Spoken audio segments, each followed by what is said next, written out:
আমি একটু প্রথমে আলোচনা করে বুঝাই। সেটা হচ্ছে কি বলতেছে, নারকেলের ওই লম্বা মাথায় হঠাৎ দেখি কাল, তার মানে গতকালকে নারকেলের গাছের যে লম্বা মাথায় সেই জায়গাতে গতকালকে দেখতে পাইছে। কি দেখতে পাইছে? ডাবের মতো। নারকেল গাছে তো ডাবই ধরবে, ঠিক না? নারকেল গাছে তো আর আমজাম ধরবে না। ডাবের মতো চাঁদ উঠেছে, ঠান্ডা ও গোলগাল। এই যে 2 দিন আগে আমাদের কি গেল, আমাদের গেল হইতেছে তোমার রেড মুন, ঠিক না? চন্দ্রগ্রহণ হইলো।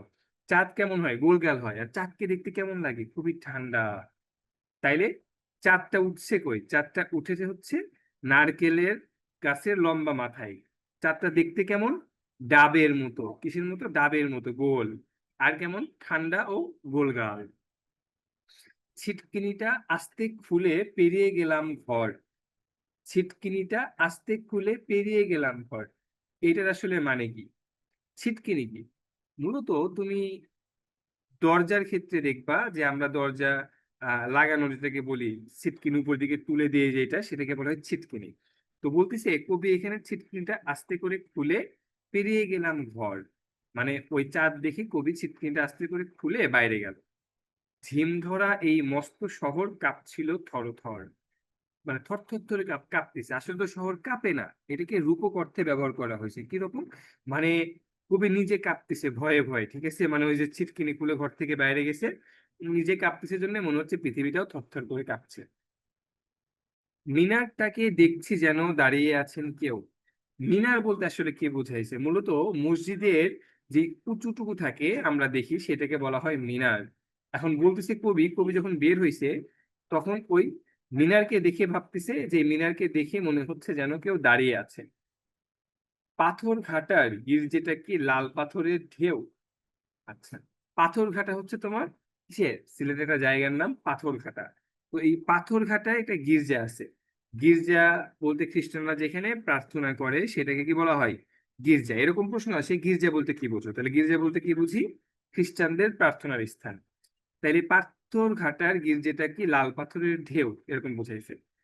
দরগাতলা পার হয়ে যেই মোড় ফিরেছি বাই, দরগাতলা বলতে কি বোঝায়? দরগাতলা বলতে বোঝায় একটা জায়গার নাম। এই দরগার বিষয়টা হচ্ছে অনেকটা এরকম। আমরা মুসলমানদের ক্ষেত্রে মনে করো যে এই কি বলে এটাকে, মাজার যেটা বলি, ওরকম এটা ব্যাপার আর কি। ওই জায়গাটাকে বলা হয় দরগাতলা। তো দরগাতলা পার হয়ে যেই বামে মোড় ফিরছে, উঠ থেকে এক উটকো পাহাড় ডাক দিল আয় আয়। মানে তখন একটা পাহাড় দেখা যাইতেছে, সেই পাহাড় ডাকতেছে আয় আয়। ওকে। পাহাড়টাকে হাত বুলিয়ে লাল দিঘির ওই পার এগিয়ে। লাল দিঘি বলতে মূলত একটা ময়দানের নাম, যেটা সিলেটের, ঠিক আছে? এগিয়ে দেখি জোনাকিদের বসেছে দরবার, মানে একটু বের হয়ে এগিয়ে যায়, দেখে যে ওই মাঠে জোনাকিদের অনেক দেখা যাইতেছে, ঠিক আছে? আচ্ছা, এখন আচ্ছা, একদম তোমার তো শেষ শোনা যাচ্ছে না, শোনো। এতগুলো মানুষ কানেক্টেড, সবাই শুনতে পাচ্ছে, তুমি শুনতে পাচ্ছ না। তার মানে তোমার ডেস্কটপে বা ল্যাপটপে একটু সমস্যা আছে, বা ফোনে। তুমি একটু ঠিকঠাক করে নাও কেমন, অথবা নতুন করে জয়েন হও। আচ্ছা, আমায় দেখিয়ে কলকলিয়ে দিঘির কালো জল বলল। তাহলে দিঘির জলের কালার কেমন ছিল? কালো।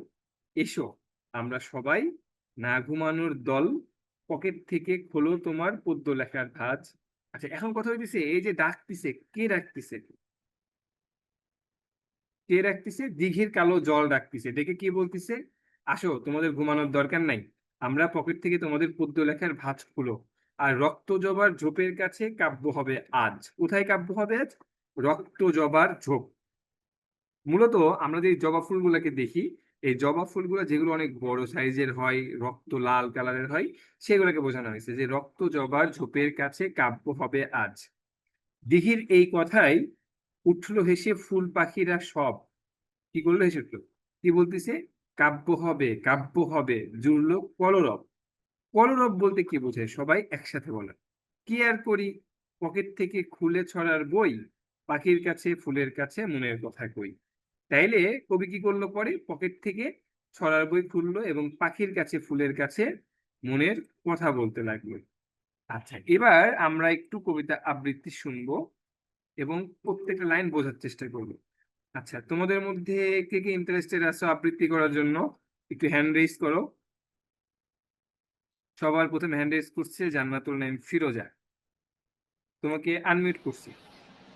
জি স্যার, আসসালামু আলাইকুম। হ্যালো, জি স্যার, আসসালামু আলাইকুম। Can you hear me? তুমি কি শুনতে পাচ্ছ আমাকে? জি স্যার, শোনা যায়। হ্যালো।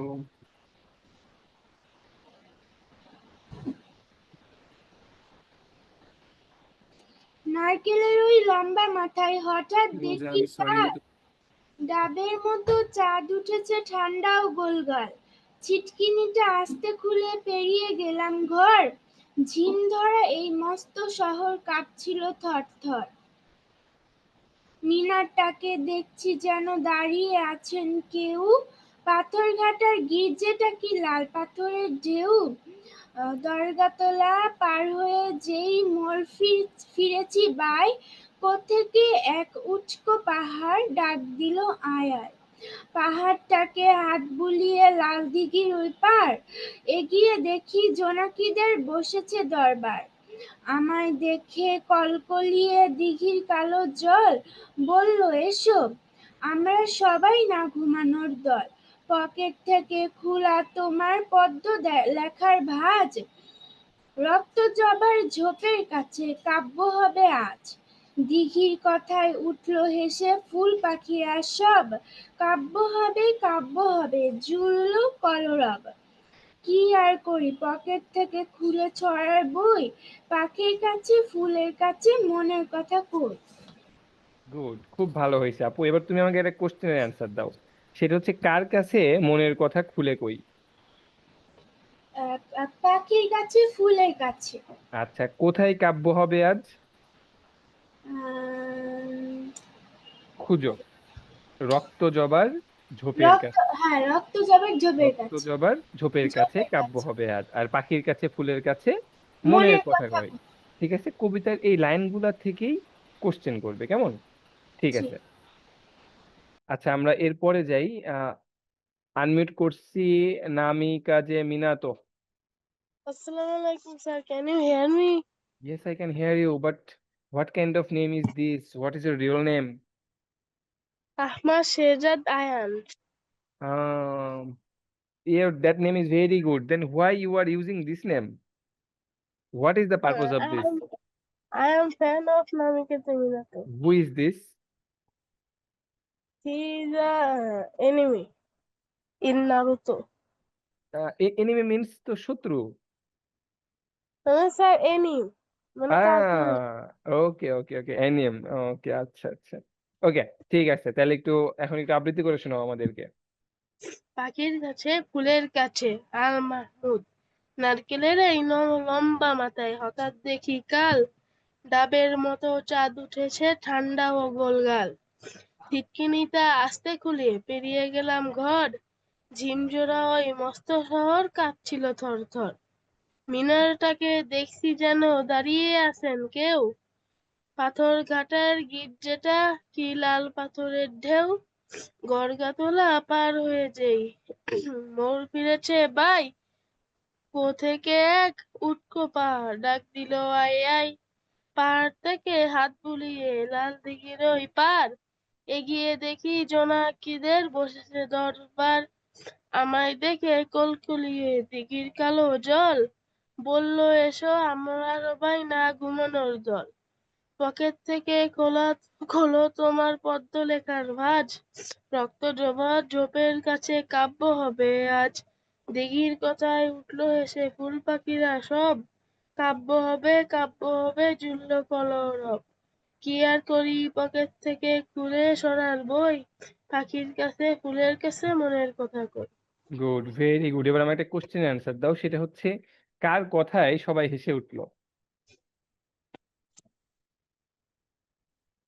সবাই খুঁজতে থাকবা, ঠিক আছে? কার কথায় সবাই হেসে উঠলো, ফুল পাখিরা সবাই হেসে উঠলো? ঠিক। তার জোনাকিদের। না না না না, হয় নাই। ওকে, ঠিক আছে, নেক্সট। আচ্ছা, মীনাক্ষী সিনহা আপু, আনমিউট করছে তোমাকে।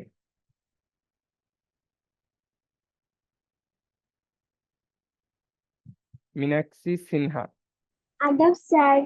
হ্যাঁ আপু, কেমন আছো? ভালো স্যার। আচ্ছা, শোনাও দেখি, আবৃত্তি করো, আমরা শুনি একটু। পাখির কাছে ফুলের কাছে, আল মাহমুদ। নারিকেল এই লম্বা মাথায় হঠাৎ দেখি কাল, ডাবের মতো চাঁদ উঠেছে ঠান্ডা ও গুলগার। চিটকিনিটা আস্তে খুলে পেরিয়ে গেলাম ঘর, জিম ধরা এই মস্ত স্বর কাঁপছিল থর থর। মিনারটাকে দেখছি যেন দাঁড়িয়ে আছেন কেউ, পাথরে ঢাকা গিজেটা কি লাল পাথরের ঢেউ। তরগতলা পার হয়ে যেই মোড় ফিরেছি বাই, কোথা থেকে এই উটকো পাহাড় ডাক দিল আয় আয়। পাহাড়টাকে হাত বুলিয়ে লাল দিঘির এই পার এগিয়ে দেখি জোনাকিদের বসেছে দরবার। আমায় আমায় দেখে কলকলিয়া দিঘির কালো জল বলল, এসো আমরা সবাই না ঘুমানোর দল। পকেট থেকে খোলা তোমার পদ্ম খেলার ভাঁজ, রক্ত জবার ঝোপে কাছে কাব্য হবে আজ। দিঘি কথায় উঠল হেসে ফুল পাখিরা সব, কাব্য হবে কাব্য কবে ঝুলল কল্লব। কি আর করি, পকেট থেকে খুলে ছড়াই বই, পাখির কাছে ফুলের কাছে মনের কথা কই। আচ্ছা, এবার আমার খুব সুন্দর হয়েছে। একটা কোশ্চেন আনসার দাও। সেটা হচ্ছে যে কার কথায় সবাই হেসে উঠলো?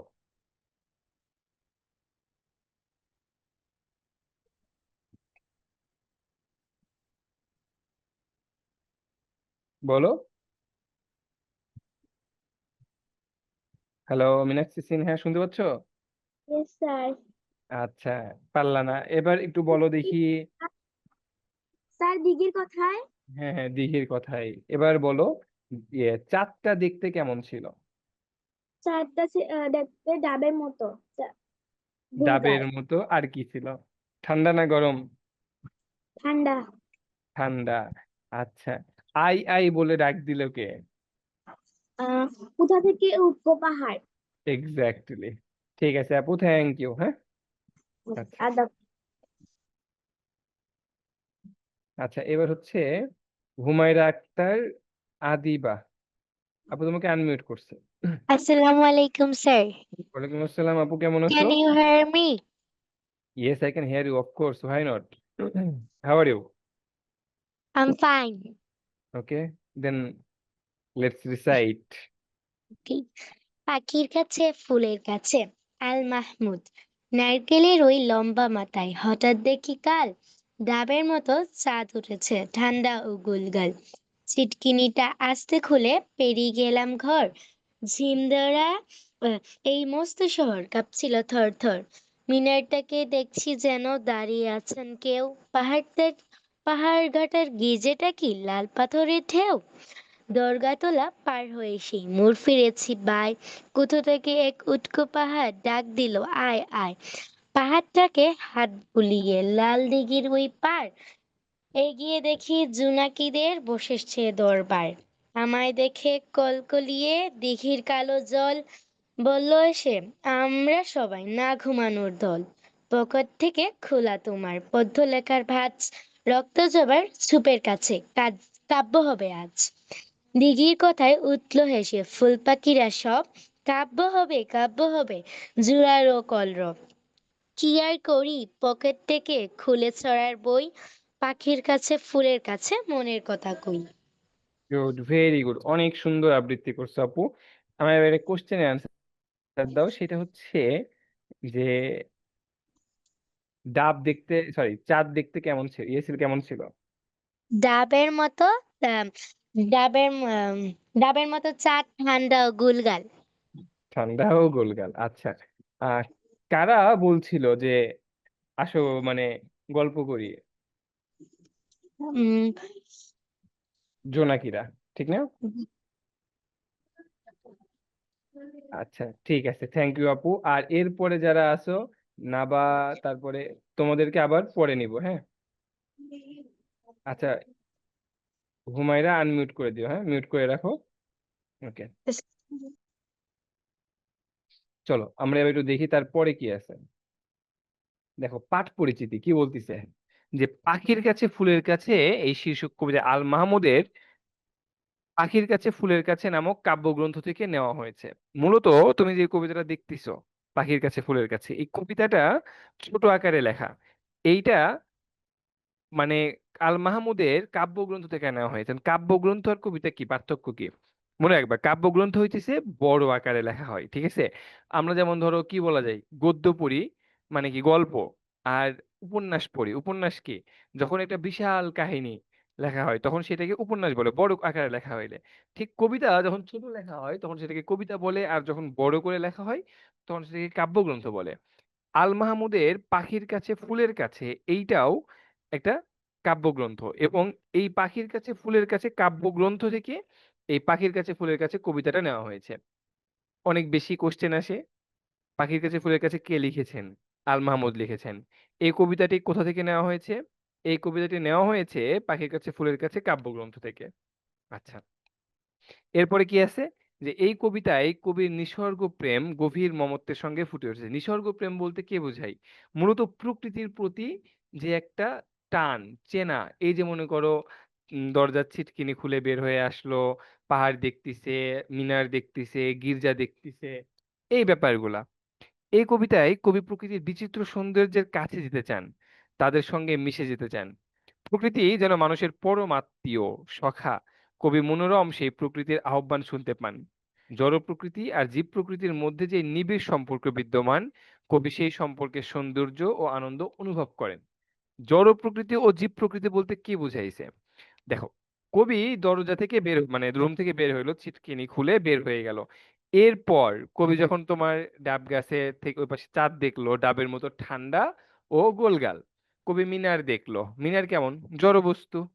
গির্জা দেখলো, জড়বস্তু। লাল দিঘির ময়দান দেখলো, আর কি দেখলো, জোনাকি দেখলো, দিঘির কালো জল দেখলো, রক্ত জবার ঝোপ দেখলো। এখানে কি আছে, জীব এবং জড়বস্তু সবকিছু সম্মিলিত, এবং রাতের বেলা এই জীব এবং জড়বস্তু মিলায়ে সম্মিলিত যে একটা পরিবেশ, যেটা সৌন্দর্য, এই সৌন্দর্যটাই অনুভব করছেন কবি আল মাহমুদ। ঠিক আছে, আচ্ছা তাহলে মেইন থিমটা কি পাঠ পরিচিতিতে? মূলত এই আল মাহমুদের পাখির কাছে ফুলের কাছে কবিতাটি এই কবিতা থেকে নেওয়া হয়, কাব্যগ্রন্থ থেকে নেওয়া হয়েছে। এবং এই কবিতায় কবি প্রকৃতির বিচিত্র সৌন্দর্যের কাছে যেতে চান, সেই সৌন্দর্যকে অনুভব করতে চান। দিঘির কালো জল, জোনাকির দল, লাল দিঘির ময়দান, লাল গির্জে, মসজিদের মিনার, এই বিষয়গুলোকে তিনি নিবিড়ভাবে অনুভব করতে চান। এইটাই তুমি লিখবা, ঠিক আছে? এটা ছিল পাঠ পরিচিতি। তাহলে আমরা দেখো, কবির তার নাম পড়লাম, কবির নাম পড়লাম, কবিতা আবৃত্তি করলাম, পাঠ পরিচিতি পড়লাম। এরপরে কি আছে? এখন যেই ব্যক্তিটা এত সুন্দর কবিতা লিখেছেন, এই যে ডাবের মতো ঠান্ডা ও গোলগাল, জোনাকির দল, দিঘির কালো জল, সেই কবির নাম হইতেছে আল মাহমুদ। কি নাম? আল মাহমুদ। তাহলে আমরা সেই কবি সম্পর্কে একটু জানি। আল মাহমুদ 1936 সালে ব্রাহ্মণবাড়িয়া জেলার মোরাইল গ্রামে জন্মগ্রহণ করেন। তাহলে কোথায় জন্মগ্রহণ করেন? ব্রাহ্মণবাড়িয়া জেলায়। এখন ব্রাহ্মণবাড়িয়া জেলায় কি হয়, সবচেয়ে বেশি মারামারি হয়। দুদিন পর পর ওরা মারামারি করে, হুদাই হুদাই মারামারি করে, ঠিক না? কোনো কারণ ছাড়াই মারামারি করে। তাইলে এই যে ব্রাহ্মণবাড়িয়া থেকে এত শান্ত একটা কবি জন্মগ্রহণ করেছেন, তিনি ব্রাহ্মণবাড়িয়া জেলার মোরাইল গ্রামে জন্মগ্রহণ করেন। কত সালে জন্মগ্রহণ করেন? 1936 সালে। কর্মজীবন এইখান থেকে এত ডিটেলস পড়বা না, তুমি কি পড়বা? তিনি গণকণ্ঠ ও কর্ণফুলী পত্রিকার সম্পাদক ছিলেন। অর্থাৎ এই দুইটা লাইন আমরা পড়বো।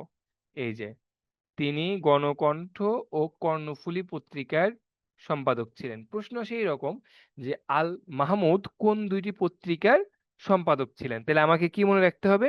কবি আল মাহমুদ গণকণ্ঠ ও কর্ণফুলী কবিতার পত্রিকার সম্পাদক ছিলেন। ঠিক আছে, আচ্ছা তাহলে আমরা কি কি জানলাম দেখো তো। আল মাহমুদ 1936 সালে ব্রাহ্মণবাড়িয়া জেলার মোরাইল গ্রামে জন্মগ্রহণ করেন।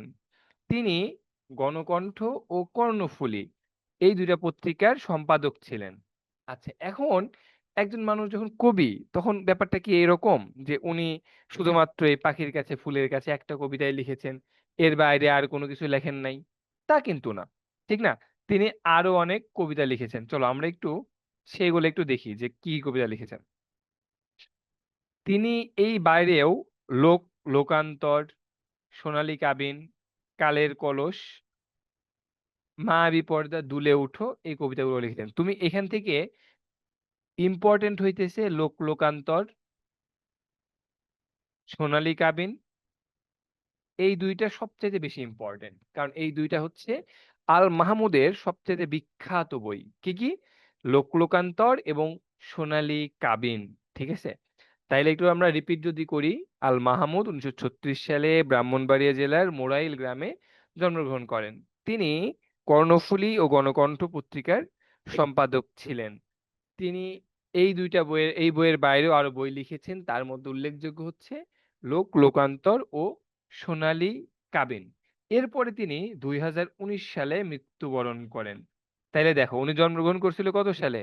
জন্মগ্রহণ করছিল হচ্ছে তোমার 2000, সরি কি কই, জন্মগ্রহণ করছিল কত সালে? আচ্ছা, মৃত্যুবরণ করছে 2019 সালে। হ্যাঁ। আর জন্মগ্রহণ করছে কত? 1936 সালে, ঠিক না? বাচ্চে কয় বছর আমরা একটু দেখি। 3 আর এদিকে হচ্ছে 8, 83 বছর। তাহলে আল মাহমুদ কত বছর বয়সে মৃত্যুবরণ করেন? 83 বছর বয়সে মৃত্যুবরণ করেন। 1936 সালে তিনি জন্মগ্রহণ করেন এবং 2019 সালে মৃত্যুবরণ করেন।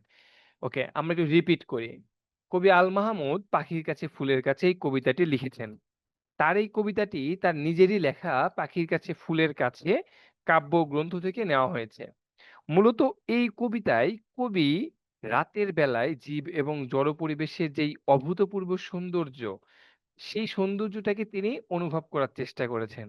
রাতের বেলায় তিনি মসজিদের মিনার দেখেছেন, গির্জা দেখেছেন, লাল দিঘির ময়দানে জোনাকির আলো দেখেছেন, নারকেল গাছের মাথায় ডাবের মতো ঠান্ডা ও গোলগাল চাঁদ দেখেছেন, দিঘির কালো জল দেখেছেন।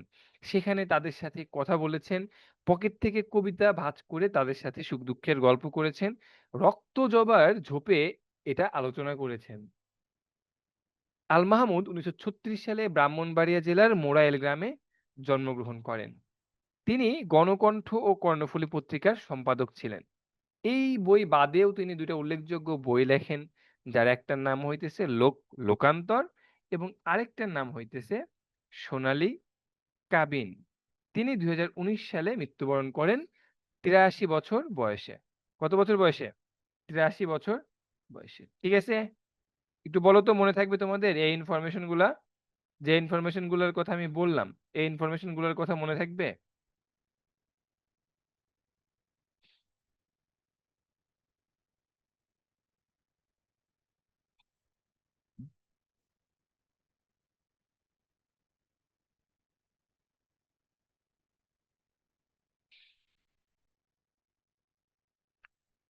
আচ্ছা, ওকে ওকে, এইগুলা মনে রাখতে হবে, খুবই লাবিবা, গুড।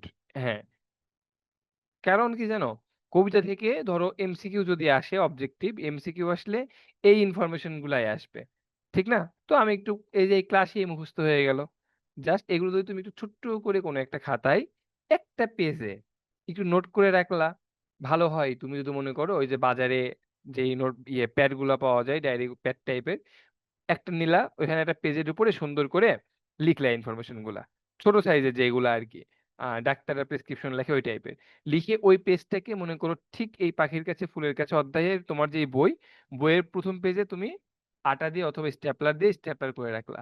এটা সুবিধা কি হবে, পরীক্ষার সময় তোমার ইন ডিটেলসে পড়তে হবে না, তুমি ওই পেজটা পড়ে যাবা, বাস হয়ে গেল, শর্টকাটে রিভিশন দেওয়া যায়। ঠিক আছে, ইনশাআল্লাহ।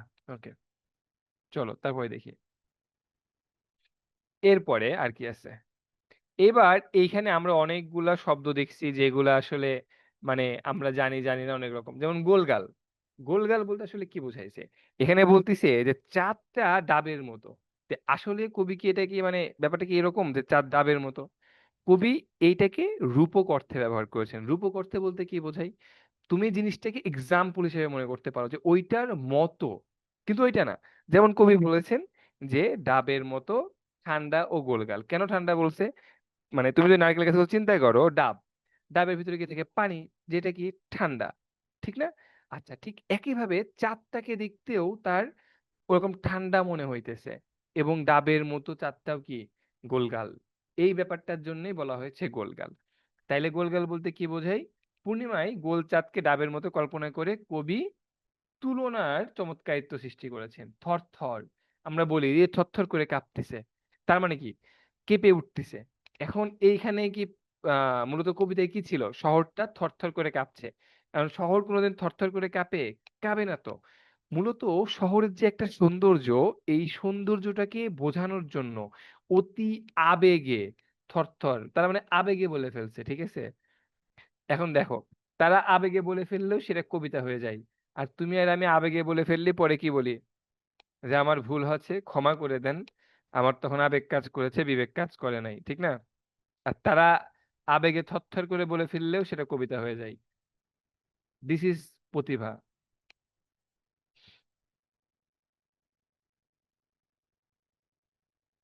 আচ্ছা, চলো। তারপর বলছে মিনার। তুমি যে কোনো জায়গায় মসজিদ দেখবা, সাধারণত মসজিদের উপরে গোল মানে একটু ইয়ে টাইপের করা থাকে, ওই ব্যাপারটাকে মিনার বলা হয়ে থাকে। বা আমরা এটাকে অনেক সময় গম্বুজ বলি, ওই যে বলি না 60 গম্বুজ মসজিদ, ঠিক আছে? এরকম আর কি। তাইলে কি বলতে পারি আমরা? মিনার বলতে বুঝাইতে পারি গম্বুজযুক্ত দালান বা মসজিদের উঁচু স্তম্ভ। দেখো, গির্জা খ্রিস্টানদের উপাসনালয়। উপাসনালয় মানে কি? যে জায়গায় খ্রিস্টানরা কি করে? প্রার্থনা করে। আমরা নামাজ পড়ি কই? মসজিদে। হিন্দুরা যায় কই? মন্দিরে। খ্রিস্টানরা যায় কই? গির্জায়। বৌদ্ধরা যায় কই? প্যাগোডায়, ঠিক না? এক একটা ধর্মের জন্য এক একটা জায়গা আছে। আচ্ছা, উটকো। দেখবে আমরা অনেক সময় বলি উটকো ঝামেলা দূর, এরকম। তার মানে অপ্রয়োজনীয় জিনিস, হুদাই অপ্রত্যাশিত ভাবে ধরো জীবনে চলে আসছে, ঠিক আছে?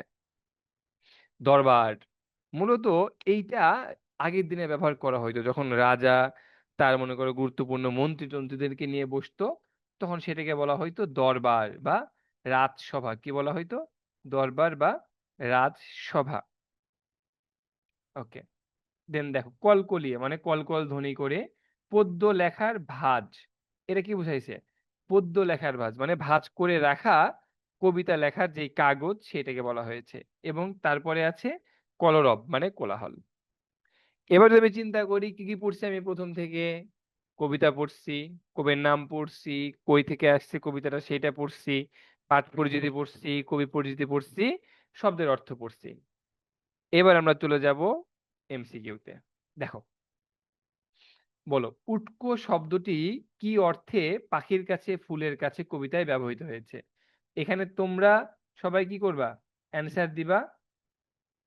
তোমরা সবাই অ্যান্সার দিবা, কমেন্টস করবা, কেমন? আচ্ছা, বলো উটকো শব্দটি পাখির কাছে ফুলের কাছে কি অর্থে ব্যবহৃত হয়েছে? উটকো শব্দটি পাখির কাছে ফুলের কাছে কি অর্থে ব্যবহৃত হয়েছে? এখানে বলা আছে অপ্রয়োজনীয় অর্থে, মমত্বের অনুভূতি বোঝাতে, সৌন্দর্য ও আবেগ বোঝাতে, অপ্রত্যাশিত। বলো তাহলে উটকো শব্দটি কি অর্থে ব্যবহৃত হয়েছে? আমি প্রত্যেকের নাম এখন বলতে পারবো না, কিন্তু আমি চাই সবাই কমেন্টস করো, ঠিক আছে? আচ্ছা, একজন বলছে এ বি, তাহলে তুমি দুইটাই বলে দিলা, তাহলে হইলো সাইদা আফরিন তুবা বলছে ক নাম্বার। এখানে এই জিনিসগুলো আমরা কি করবো জানো? খুব চিন্তা করে করে অ্যান্সার করব, কেমন? আমি একটু দেখাই তোমাদের, সেটা হচ্ছে দেখো, সাইদা তাহারা বুড়ি বলছে সি নাম্বার, সৌন্দর্য আবেগ বুঝাইতে হয় নাই। আফিয়া বলছে ঘ নাম্বার। আচ্ছা, কেউ কেউ এক বলছে, কেউ কেউ চার বলছে। খেলাটা দেখো, এমসিকিউ এর তুমি যখন অ্যান্সার করবা, দেখবা চারটা অপশনের মধ্যে কোনটা ভুল, সেইটাকে আমি 100% আগে কেটে দিব। কিরকম? দেখো, আমরা জানি যে উটকো ঝামেলা মানে বুঝাই হুদাই আজগুবি। তার মানে এইখানে এই যে মমত্বের অনুভূতি বোঝাতে, সৌন্দর্য ও আবেগ বোঝাতে, এই দুইটা আগেই বাদ, খ আর গ। তাইলে কি কি হইতে পারে? অপ্রয়োজনীয় অর্থে হইতে পারে আর অপ্রত্যাশিত হইতে পারে। দুইটার মধ্যে একটা হইতে পারে। এখন এই দুইটার মধ্যে কোনটা হবে সেটা আমরা চেক করব। দেখো, তোমাদের মধ্যেই কিন্তু কনফিউশন ক্রিয়েট হয়ে গেছে। কেউ কেউ বলছে 1 নাম্বার, কেউ কেউ বলছে 4 নাম্বার। চলো আমরা একটু অ্যান্সারটা দেখে আসি একের। দেখো একের আনসারে বলছে কত, 4। আচ্ছা ঠিক আছে, এইবার নেক্সট যদি আমি আসি, আমি জাস্ট এমসিকিউ গুলা, এটা লেকচার শিট দিয়ে দেওয়া হবে তোমাদের আজকেই, তোমরা সেখান থেকে প্র্যাকটিস করে নিবা। দরবার শব্দের অর্থ কি? দরকার। ধরো তুমি পরীক্ষার হলে, আমি তো তোমাকে দেখাই, তুমি 3 নাম্বারটা দেখাও। দরবার শব্দের অর্থ কি? তুমি বুঝতেছো না। প্রথম কথা হচ্ছে কি, যেটা ভুল, যেটা হবে না 100% শিওর, আমি সেটা বাদ দিব। দরকার তো জীবনেও হবে না, বাদ। তারপরে কি, জিনিসপত্র হবে না, বাদ। তার মানে হয় রাজসভা হবে অথবা রাজকার্য হবে, এই দুইটার একটা হবে। এখন আমি যেটা করব সেটা হচ্ছে, এখানে এই রাজসভা নাকি রাজকার্য, তার মানে দেখো আমি প্রথমে এই দুটো যখন বাদ দিয়ে দিব তখন আমার চিন্তা করতে সুবিধা হবে যে এই দুটার মধ্যে একটা। আর দরবার মানে হইতেছে রাজসভা, দরবার মানে কি, দরবার মানে রাজসভা। হ্যাঁ, আচ্ছা তোমরা সবাই অ্যান্সার দিচ্ছ, আমি গুড, খুশি হচ্ছি, পারবা, গুড, আমার সাথে কমেন্টস করতে থাকবে। হ্যাঁ, সবগুলা তো অ্যান্সার দেওয়া সম্ভব না, আস্তে আস্তে যাইতে থাকি আমরা। এরপরে, কোথায় জোনাকিদের রাজসভা বসেছে? জোনাকিদের রাজসভা বসেছে কই? দিঘির পাড়ে, ঠিক না? আচ্ছা, তারপরে দিঘির জল কোন রঙের ছিল? দিঘির জল ছিল কালো রঙের। ভাঁজ করে রাখা কবিতার কাগজ কবি কোথা থেকে বের করলেন? পকেট থেকে। কবির পকেটের ভাঁজে কি ছিল? কবিতা ছিল। কলরব শব্দের অর্থ কি? কোলাহল। কোথায় আজ কাব্য রচনা হবে? কোথায় কাব্য রচনা হবে এটা বলো দেখি, 13 নাম্বার। 13 নাম্বার কোথায় হবে বলো? কোথায় আজ কাব্য রচনা হবে? লাবিবা সঠিক অ্যান্সার। আফনান কারেক্ট। নিষেধ Khan correct. Sayeda Tahera Bari correct. Rayan correct. Good, সবাই মোটামুটি পারছো। আজকে কাব্য রচনা হবে রক্ত জবা ঝোপের কাছে। আচ্ছা, পাখির কাছে ফুলের কাছে কবি কি বলেন? 15 নাম্বার, বলো পাখির কাছে ফুলের কাছে কবি কি বলেন? পাখির কাছে ফুলের কাছে কবি কি বলেন?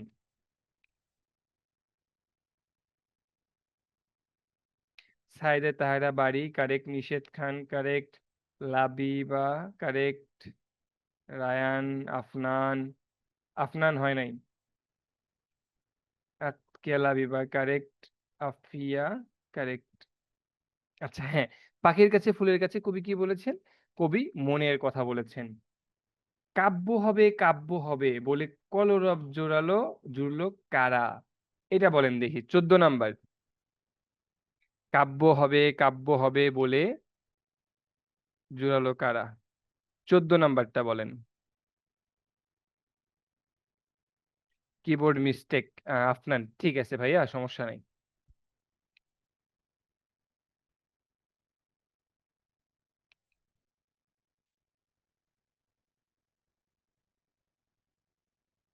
Afia correct answer. Labiba answer দাও না এটার। হ্যাঁ, না হয় না লাবিবা। ফুল ও পাখিরা, ঠিক আছে, এটার অ্যান্সার কি হবে? ফুল ও পাখিরা। Sayed Hasan Ausaf Orion correct. Rayan correct. ফুল ও পাখিরা কি করলো? যে কাব্য হবে বলে কলরব জুড়ে দিল। আচ্ছা, কবি কিসের আহ্বান শুনতে পান? প্রকৃতির আহ্বান শুনতে পান। ওকে ঠিক আছে, ডান। এগুলো পাবা তোমরা আজকে।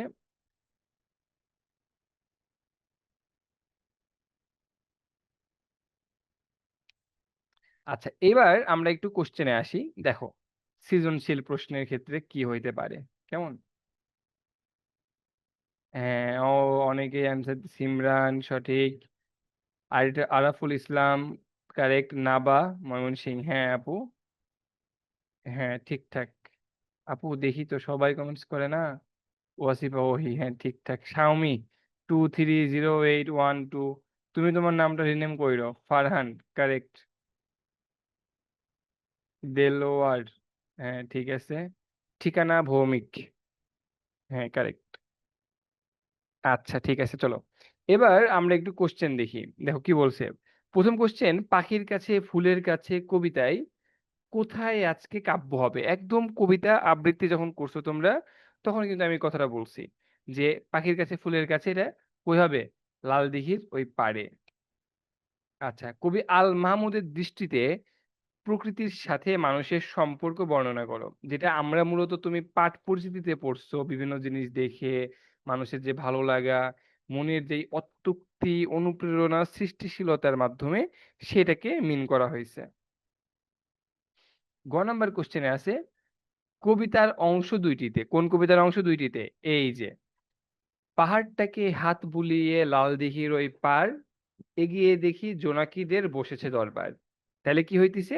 লাল দিঘির পাড়ে জোনাকিদের দরবার বসেছে, আমায় দেখে কলকলিয়ে দিঘির কালো জল বলল, এসো আমরা সবাই না ঘুমানোর দল। আচ্ছা, এখন কবিতার অংশ দুটিতে প্রকৃতির যে চিত্র ফুটে উঠেছে সেটা ব্যাখ্যা করতে হবে, অর্থাৎ তোমাকে এই যে 6-5টা লাইন, এই লাইনগুলোর কি করতে হবে? প্রত্যেকটা ধরে ধরে ব্যাখ্যা করতে হবে, কেমন? আচ্ছা, এন্ড ফাইনালি দ্য লাস্টে ছিল হচ্ছে তোমার কবিতার অংশ দুটিতে কবিদ্বয়ের নিসর্গ প্রেম ফুটে উঠেছে, এই মন্তব্যটি পাখির কাছে ফুলের কাছে কবিতার আলোকে বিশ্লেষণ করো। অর্থাৎ দুই জায়গাতেই কবিতায় যে বিষয়গুলো উল্লেখ করা হয়েছে মূলত এই জিনিসগুলো হইতেছে নিসর্গ প্রেম। নিসর্গ মানে কি? নিসর্গ মানে হইতেছে প্রকৃতি। নিসর্গ প্রেমটা ফুটে উঠেছে, এই নিসর্গ প্রেমটা তোমাকে কি করতে হবে? দেখাইতে হবে, ঠিক না? আচ্ছা, ওকে, এই ছিল আজকের ক্লাস। এবার আমরা ফাইনালি আরো তিনজনের আবৃত্তি শুনবো। আতকিয়া লাবিবা, তোমাকে আনমিউট করছি, বলো।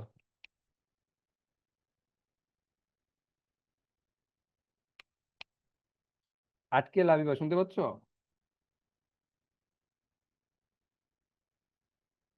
আচ্ছা, তোমরা যারা আবৃত্তি করতে চাও আমরা একটু শুনি। আফিয়া, ঠিক স্যার, আছে। হ্যাঁ লাবিবা বলো। কোনটা পড়বো? কোনটা পড়বা তুমি? কবিতাটা আবৃত্তি করবা। আচ্ছা। পাখির কাছে ফুলের কাছে আল মাহমুদ, নারকেলের ওই লম্বা মাথায় হঠাৎ দেখি কাল, ডাবের মতো চাঁদ উঠেছে ঠান্ডা ও গোলগাল, ছিটকিনিটা আস্তে খুলে পেরিয়ে গেলাম ঘর, ঝিমধরাই মস্ত শহর কাঁপছিল থরথর, মিনারটাকে দেখছি যেন দাঁড়িয়ে আছেন কেউ, পাথর ঘাটার গির্জেটা কি লাল পাথরের ঢেউ, দরগাতলা পার হয়ে যে মোড় ফিরেছি পায়ে, কোথা থেকে এক উটকো পাহাড় ডাক দিল আয় আয়, পাহাড়টাকে হাত বুলিয়ে লাল দিঘির ওই পার, এগিয়ে দেখি জোনাকিদের বসেছে দরবার, আমায় দেখে কলকলিয়ে দিঘির কালো জল, বলল এসো আমরা সবাই না ঘুমানোর দল, পকেট থেকে খোলো তোমার পদ্ম লেখার ভাঁজ, রক্ত জবার ছোপের কাছে কাব্য হবে আজ, দিঘির কথায় উঠলো হেসে ফুল পাখিরা সব, কাব্য হবে কাব্য কবে ঝুলোর কলরব, কি আর করি পকেট থেকে খুলে ছড়ার বই, পাখির কাছে ফুলের কাছে মনের কথা কই।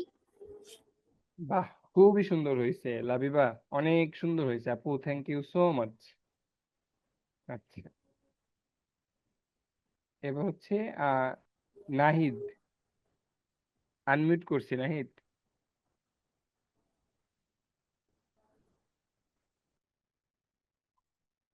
নাহিদ শুনতে পাচ্ছ? আচ্ছা, নাহিদ হয়তো নাই। রায়ান,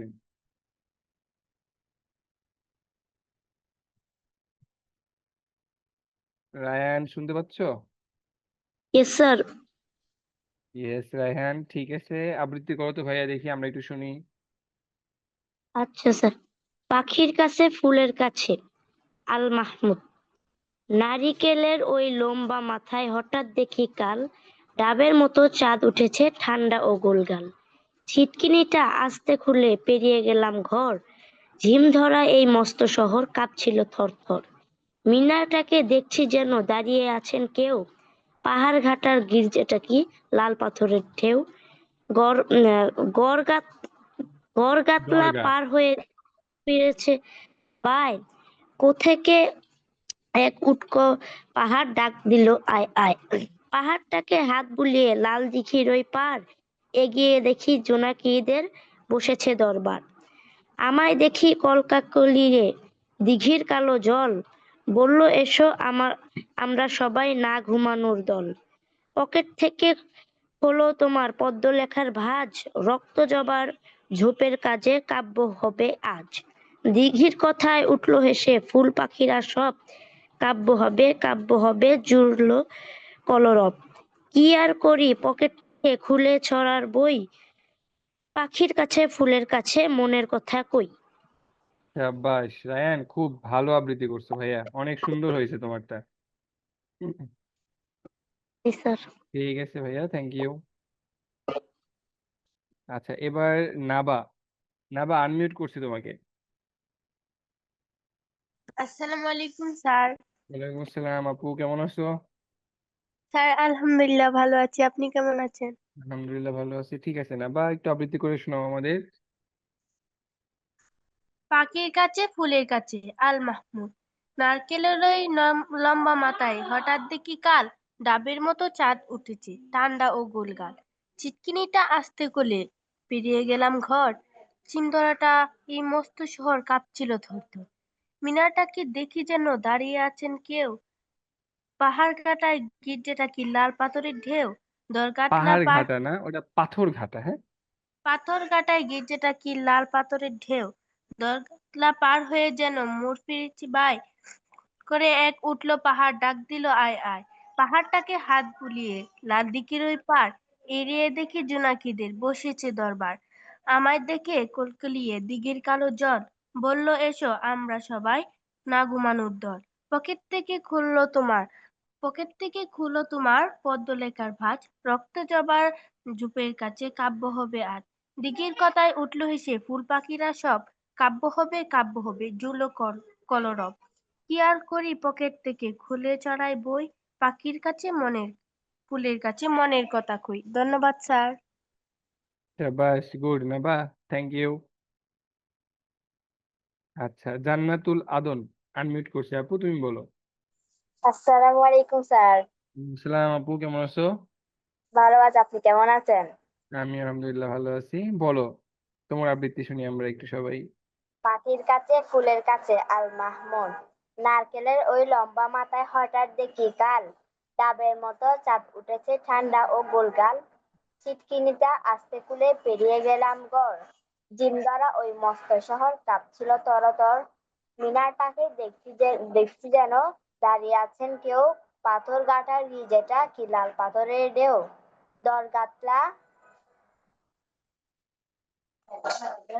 দরগা। দরগাতলা পার হয়ে যে মোড় ফিরেছি বাই, কুতো থেকে কোথা থেকে এক উটকো পাহাড় ডাক দিল আয় আয়। পাহাড়টাকে হাত বুলিয়ে লাল দিঘির ওই পার এগিয়ে দেখি জোনাকিদের বসেছে দরবার। আমায় দেখে কলকলিয়ে দিঘির কালো জল, বলল এসো আমরা সবাই না ঘুমানোর দল। পকেট থেকে খোলা তোমার পদ্ম লেখার বাজ, রক্ত জবার জোপের কাছে কাব্য হবে আজ। দিঘির কথায় উঠলো হেসে ফুল পাখিরা সব, কাব্য হবে জুড়লো কলরব। কি আর করি পকেট থেকে খুলে চড়ার বই, পাখির কাছে ফুলের কাছে মনের কথা হয়। Good good, very good. আচ্ছা, আফিয়া। আফিয়া অনেকক্ষণ ধরে আছে, আফিয়াকে করতে পারি নাই।